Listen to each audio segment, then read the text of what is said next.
It all began on a normal summer evening in Istanbul, but by 10 p.m. the scene changed dramatically. The landmark Bosporus Bridge and the Fatih Sultan Mehmet Bridge were suddenly blocked by soldiers and armed vehicles. O gün hiç beklemediğimiz When the tanks closed the roads, people were asking each other if there was a traffic problem, if there was an act of terrorism. Nobody could understand what was going on.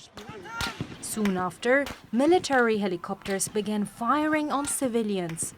Then Prime Minister Binali Yıldırım quickly announced a certain group within the military was attempting to overthrow the government.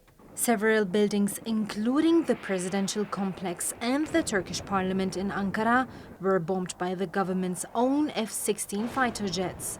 Media channels were forced to go off air. A TRT anchor was forced to read the coup declaration. Turkish president reached out to the nation through a video call on live TV.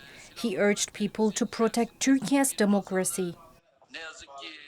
I'm calling out to our people, and this is it. I'm inviting our people to take to the streets and squares of our provinces. Let's gather at our airports. Let's gather as a nation and challenge this minority group on what they can do with their tanks and military equipment. And that's what millions did.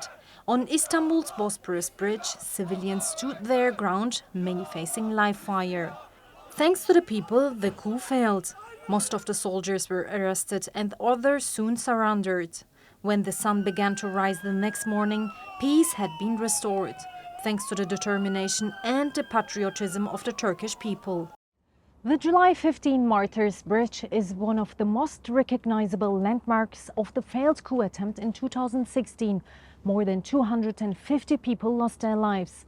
On the 10th anniversary of the failed coup attempt, it will once again be at the center of national attention. Bera Karaman, TRT World, Istanbul.